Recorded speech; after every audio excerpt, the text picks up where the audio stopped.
picolé de maracujá com fruta do conde. 4 frutas do conde bem maduras, 6 colheres de sopa de polpa de maracujá e 2 colheres de óleo de coco. Aí você bate tudo no liquidificador, bota na forminha de picolé e bota no congelador, tá pronto. Eu sou chefe de culinária natural e apresentadora e nutricionista e apaixonada por gente, comida.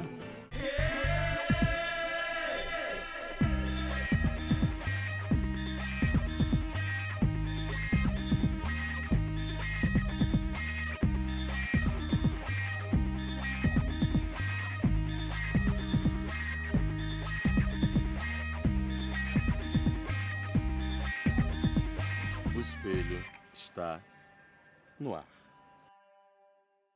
O que é que você quer dizer de novo para o mundo? Eita! Antes de responder essa pergunta, eu acho que essa pergunta calhou muito para o meu ano, porque eu tô revisando a minha forma de comunicação. Então, eu acho que quando a gente quer passar uma mensagem que pra gente é muito clara, é muito óbvia, a gente tem que entender que para muitas pessoas isso pode ser uma novidade, pode ser uma surpresa. E então eu tô voltando assim pro meu início, sabe? Eu tô tentando dizer a mesma coisa várias vezes para a pessoa finalmente entender. Então eu acho que o que eu quero dizer novamente é que, bom, acho que alimentação natural e saudável pode ser boa, gostosa e barata. Tá certo, boa frase. É uma frase que vem te acompanhando, né, na sua trajetória. Exatamente, é uma frase assim, digo, do meu trabalho, sabe? Um dos meus objetivos, assim, que eu quero realmente, com a minha profissão, fazer com que as pessoas não tenham tanto preconceito com a alimentação saudável. Quando eu vi falar sobre o seu programa a primeira vez, eu não tinha assistido o programa. Uhum. E todo mundo falando assim, a comida natural e tal, e ela faz com uma leveza, e falando de coisas que são difíceis de mudar na nossa rotina. Aí todo mal educado alimentar, entendeu? Que come gordura, que come muita carne, que come salgadinho, que eu não posso dizer o nome, mas sabe o que é? Aquele bem ruimzinho. Que tirei da rotina agora porque os filhos nasceram, então tem que dar exemplo. Melhorei totalmente. Um pouquinho. Que vê um kefir e toma um susto. Entendi. Eu falei assim, quero assistir esse programa pra ver como é que ela fala, qual é o tom de fala. Uhum. E fui assistir o programa e tive uma grata surpresa. Porque é muito leve. Que bom. Que é um pouco seu jeito. Porque é um assunto difícil. A gente falar de mudança de hábito, qualquer tipo, né? Mudança de comportamento é muito complicado. Parece que você pega numa ferida, assim, da pessoa e a primeira resposta é tipo, não. Ela se sente, sabe, quase que ofendida, assim. Então tem uma resistência muito forte. Mas você participa de alguns projetos ligados à educação alimentar e escola, né? Me conta um pouquinho desses projetos. Então, eu tinha um Bela Infância, que era um projeto muito bacana, que eu ia nas escolas públicas e particulares, dando aula, falando sobre nutrição, sobre alimentação, sobre, enfim, comportamento alimentar para as crianças, porque eu acho isso fundamental. Eu acredito que quando a gente é ensinado, quando criança, quando pequeno, a gente cria hábitos muito melhores, fica muito mais fácil que nem aprender uma língua nova, que nem aprender a andar de bicicleta, que nem, enfim, tudo que a gente aprende quando criança, a gente consegue levar para a vida inteira de uma maneira mais fácil. Uhum. E então, esse é o objetivo, assim, é fazer com que as crianças entendam o que elas estão comendo, entendam os impactos que a alimentação tem na nossa vida, no nosso corpo físico, mas também no próximo, no meio ambiente, porque a comida vai muito além do que está no prato. Muito além. Essa mensagem é o que eu tento passar também ao longo que eu venho tentando passar ao longo dos anos, né? A alimentação é uma ferramenta de transformação tremenda, de transformação econômica, cultural, social, ambiental, nutricional. Então, quando a gente enxerga a alimentação como essa ferramenta poderosa, a gente fala, opa, se eu estiver aqui escolhendo melhor o que eu como, eu posso mudar o mundo à minha volta, sabe? Eu posso... Porque tem impactos tremendos, se a gente souber... Mas quando você fala desses impactos, me parece, ou me soou a resposta, que é uma consciência que tenta puxar não do prazer da comida, mas da consciência. Então. Aí eu fico me perguntando, como é que você chega para uma criança e até para um adulto mesmo, e você fala assim, ó, terá sabor também, terá Sim. prazer, porque a gente se alimenta muito assim. Eu, numa outra fase da minha vida, era assim, tava nervoso, comia uma coisa muito salgada, industrializada, para compensar alguma coisa. Tem gente que vai pro chocolate, tem gente que vai pra gordura, ou tem gente que acha que a comida boa é só aquela comida muito pesada. Como é que você cria essa narrativa, Bela? Pois você tocou numa questão muito importante, que é o fato do paladar. E eu sempre falo, a comida não vale tanto a pena se a gente pensa nela só por prazer, só pelo paladar. Se ela causar, por exemplo, fome mundo afora, ou pôr em risco a nossa saúde, ou trazer algum dano ambiental. Então, se você tem essa consciência, e você, se você for educado para se importar além de si, você se importar com o próximo, se importar com outras gerações, se importar com o meio ambiente, com a natureza, você vai se perguntar se aquele salgadinho industrializado, empacotado, que pode ter devastado florestas, pode ter precisado de muito combustível para chegar até você, não é nutricionalmente maravilhoso. Se você entender isso, você vai falar, de repente, realmente, esse produto não vale a pena. Ou, exatamente, você pensa assim, mas isso não significa que você não precisa ou não deva comer para sempre. Se você tem a consciência e estiver comendo, sabendo daquilo, isso é o mais importante, porque você vai comer muito menos. Você não vai... É isso, acho que consciência é a palavra-chave. Consciência e autoconhecimento. Se você tem essas duas coisas, você pode comer de tudo. Mas você Essa vai é a tal saber... da alimentação holística, é isso? Eu não sei. tipo isso, Me explica aí o que é alimentação holística. Alimentação holística, alimentação integral, é essa que a gente... Eu acho que é aquela que faz bem, não só pra gente, mas faça bem pro mundo, Faça bem para quem está produzindo a comida. Ou seja, se você está comendo uma comida cheia de veneno, cheia de agrotóxico, de repente quem pulverizou aquele agrotóxico ali pode ter sofrido um dano muito maior, sabe? Então pensar no agricultor, pensar no produtor, pensar no meio ambiente. Se aquela comida tem veneno, poxa, envenenou a terra, envenenou a água, envenenou... enfim, seres vivos que dependem da natureza. Então, quando a gente tem essa visão mais global, essa visão mais holística da alimentação, a gente fica mais seletivo, a gente fica mais consciente e acho que seleciona melhor os alimentos, de uma maneira natural, não fica aquela coisa, sabe, obrigatória, assim. Não posso comer aquilo, não posso comer isso. É consciência. Você come se quiser, sua consciência... É seu guia. Exatamente, é isso. Agora, alimentação saudável é mais cara? É e não é. É e não é. É por quê? Porque a produção, a oferta de produtos, pelo menos aqui no Brasil, Certo. A oferta de produtos orgânicos, frescos e naturais é muito menor. Do que de produtos muitas vezes industrializados, ultraprocessados e até produtos frescos com veneno. Então isso encarece um pouco. E eu acho que a dificuldade está no acesso. Muitas vezes é muito complicado você ter acesso físico mesmo, achar um lugar para comprar um produto de qualidade. Então isso às vezes encarece, mas...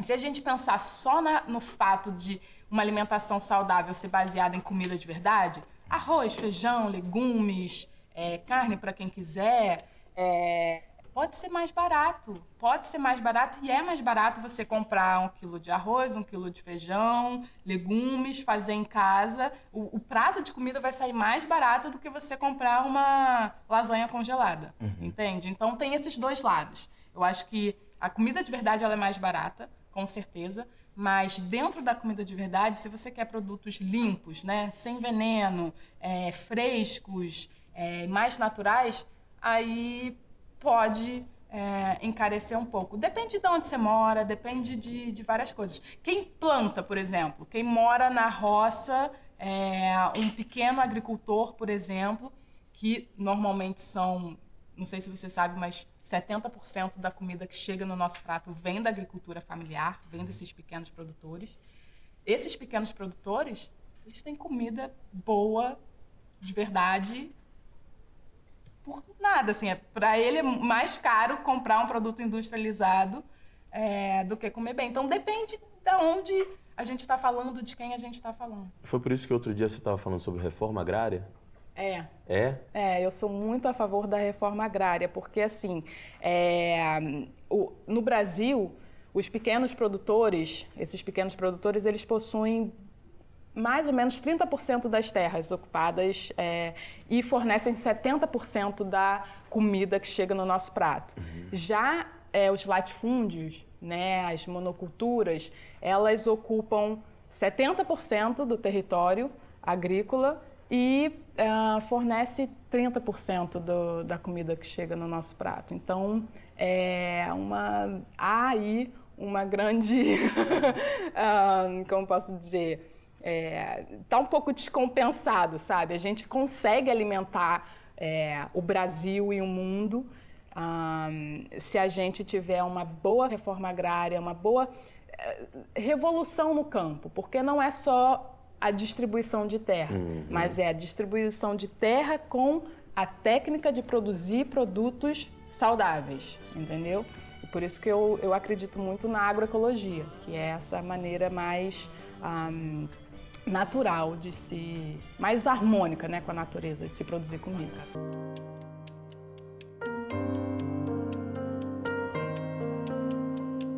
Quelé, A Voz da Cor, biografia de Clementina de Jesus. Felipe Castro, Janaína Marquezine, Luana Costa e Raquel Munhoz. Clementina de Jesus, desde seu nascimento em Valença, interior do Rio de Janeiro, em 1901 até sua morte na capital do estado em 87, foi um elo pulsante entre a música de homens e mulheres escravizados e o presente.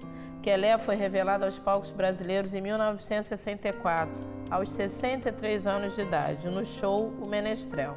Menos de 2 anos depois, arrebataria o público internacional no primeiro Festival Mundial de Artes Negras, no Senegal, e em show no Festival de Cannes, na França. Quelé, A Voz da Cor, biografia de Clementina de Jesus. Vou fazer hoje uma salada de mamão verde com manga verde. Aí você deve estar perguntando, tá, mas manga e mamão são frutas super, né, populares e convencionais. Eu aconselho vocês experimentarem essa receita. Bela, quando é que começou seu estudo sobre alimentação? Começou... Bom, é uma pergunta meio complicada, porque... Eu mudei a minha alimentação bem nova, assim, eu tinha 15 anos quando eu comecei a praticar yoga e aí eu vi que meu corpo foi rejeitando certos alimentos, assim, né, o excesso de açúcar, de produtos industrializados e tal. Eu fiquei, não, carne, né, eu falei, bom, vou reduzir isso daqui e senti uma mudança tremenda na minha vida, assim, no meu bem-estar, no meu humor, na minha determinação, meu foco, eu fiquei me sentindo muito bem. Eu falei, bom, né, comida tem uma relação aí com o corpo que eu preciso entender o que é. E aí me apaixonei pela nutrição. E aí fui morar fora, fui para Nova York, lá eu fiz o curso de culinária natural e fiz faculdade de nutrição, já sabendo que eu era apaixonada por essas duas coisas, né, comida, gastronomia, culinária e nutrição.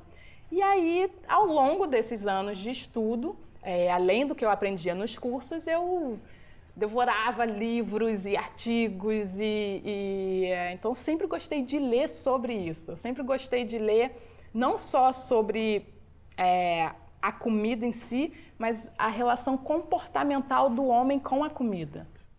Então foi mais ou menos aí, assim, acho que com 18 anos que eu me aprofundei. Você começou a cozinhar por quê? Por necessidade, por desejo, por quê?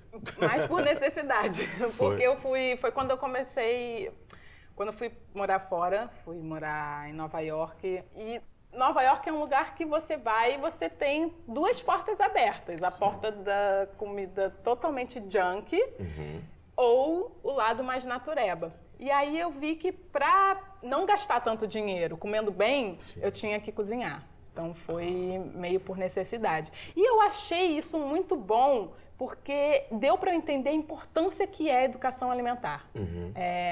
Tinha que ter nas escolas. A gente não pode sair da escola sem saber fazer um arroz e feijão. Não dá, eu tinha que ligar para minha mãe para falar, mãe, como é que se faz um feijão? Ela, filha, liga para sua avó. Porque aí eu ligava para minha avó ensinava a fazer feijão.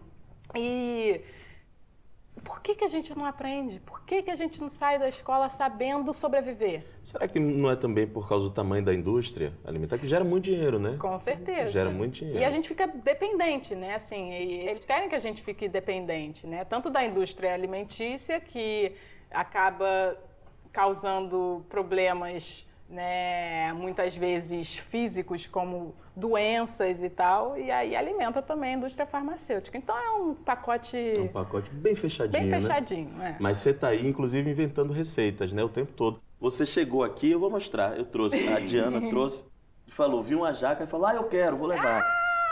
Você... Pegou! Ela pegou.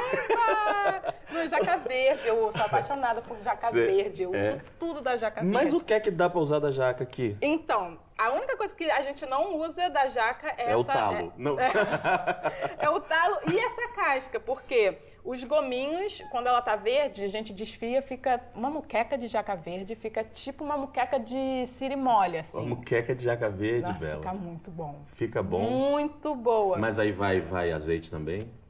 Azeite de dendê, tomate... O azeite de dendê não é pesado, não é... Fala um pouquinho do azeite de dendê. Azeite de dendê, eu sou apaixonada. Muito apaixonada pelo azeite de dendê. Gosto muito, é um azeite muito saudável, riquíssimo em vitamina E, antioxidante, assim, é tipo uma gordura que é muito boa. Mas aqui no Brasil a gente tem uma vantagem, porque o azeite de dendê, ele é cultivado de uma maneira mais sustentável, porque é um problema muito grande em outros países, como por exemplo a Indonésia, tem um problema muito sério de devastação de florestas. Os orangotangos, por exemplo, estão morrendo por causa do cultivo de óleo de palma, que é a mesma coisa que azeite de dendê, mas mais refinado para a indústria alimentícia, porque a gordura, normalmente aquela gordura hidrogenada, a gordura trans e tal, vem do óleo de palma. Mas eu fico muito feliz que aqui no Brasil a gente pode comer um bom azeite de dendê sem esse problema do meio ambiente, assim. Mas você tem mais de uma receita com jaca? Eu tenho várias. Peraí, me fala aí, quem é a cobaia? A cobaia é meu marido, minha filha. Mas eu acho que eles tiveram poucas experiências ruins, assim. Eu acho que eu nem lembro uma experiência ruim que eles tiveram com as minhas receitas. Mas inventar receita não é uma coisa fácil. Não, mas então, eu não invento muito, eu só resgato coisas que às vezes estão desaparecidas. Porque, por exemplo, eu aprendi não, mas eu conheci o uso da jaca verde no Capão, na Chapada Diamantina. Lá eles fazem tudo com jaca verde. Tudo, coxinha, empadinha, pastel, tudo com recheio de jaca. Eu comia aquilo e falava, gente, parece um frango desfiado, e era jaca. Então, assim, com essa jaca, com os gominhos dá para fazer esse, tipo, frango desfiado, uma moqueca de sirimole, só que de jaca. Só que de jaca. O caroço, você pega o caroço, cozinha na panela de pressão por 10 minutos, fica tipo uma castanha portuguesa. Fica muito, muito, muito boa. E com palmito da jaca, quando você abre a jaca, né, não tem aquele palmito no meio? Sim. Aí você pega aquele palmito, também cozinha na panela de pressão, e aí faz lombo de jaca. Agora que eu vi que tem uma jaca na capa, eu não tinha visto. Jaca é minha paixão, eu sou apaixonada por jaca. Eu como jaca desde os meus 2 anos de idade. Tem receita com jaca aqui nesse? Tem. Ah, que maravilha. E peraí, deixa eu ver. A moqueca de jaca tá aqui. Pô, então quer dizer que eu não preciso ter ódio da minha jaqueira em casa, né? Eu tenho um problema que ela fica perto do estacionamento. Moqueca de jaca verde. Moqueca de jaca verde. E o patê com caroço de jaca. Aí fica bonito, Tá vendo? lindo, ó. Aí quando você pergunta, comer saudável é caro? Eu diria que a jaca, você morando no Rio de Janeiro, por exemplo, nessa barato, época, você pode pegar jaca de graça. Acabei de ganhar uma aqui. O meu patê vai ser custo zero. Ai, que maravilha.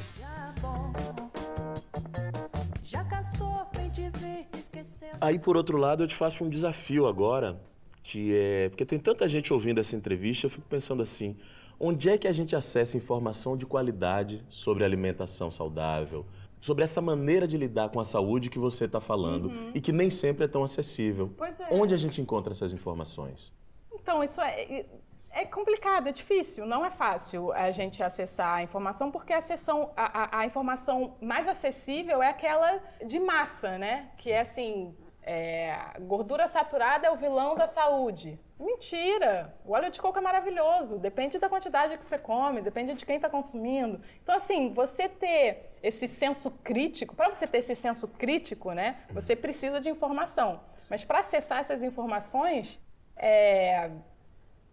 você precisa querer. Muito, querer. porque você precisa querer, porque aí você vai vasculhar, porque a informação que está na massa, essa informação muito tendenciosa.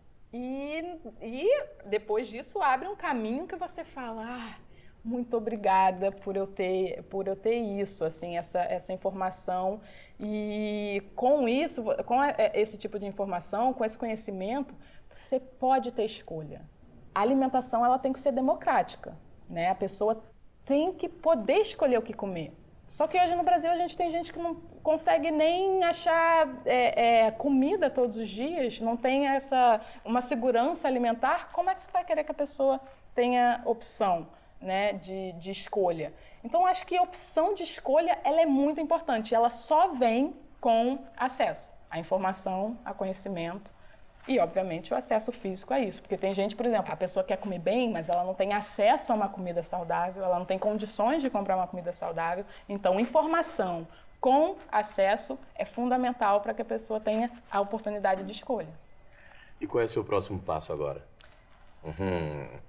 Meu próximo passo, eu acho que como eu falei no começo da entrevista, me repetindo um pouco, assim, me repetindo porque eu vejo que quando eu comecei o programa, há uns 5 anos atrás, o Bela Cozinha, eu recebia muita crítica, muitos haters, muita polêmica, e hoje eu vejo que deu uma apaziguada, assim, as pessoas estão mais interessadas. Eu recebo muita mensagem do tipo, Bela, te achava uma louca, te achava uma doida no começo, mas hoje, depois que eu tive meu filho, ou depois que eu fiquei doente, ou depois disso, daquilo, eu me apaixonei pela alimentação saudável, eu tenho que te agradecer pelas receitas que você me ensinou, ou algo do tipo. Então eu vejo que as pessoas também estão evoluindo, então eu quero só conseguir passar a mensagem que eu sempre quis novamente para essas pessoas que agora estão abertas para ouvir. Boa frase para terminar. Obrigado, viu? Muito obrigada, eu que agradeço. Que massa. Até semana que vem. Olha aí os bem-TVs do Canal Brasil em seu habitat natural. Peraí, o narrador chamou a gente de bem-TV? Tô ligado, é porque os humanos acham que o som que a gente faz é bem TV. Isso não faz o menor sentido. Eles não sabem que o que a gente fala é... Imagina o dia que eles descobrirem que a gente tá o tempo todo falando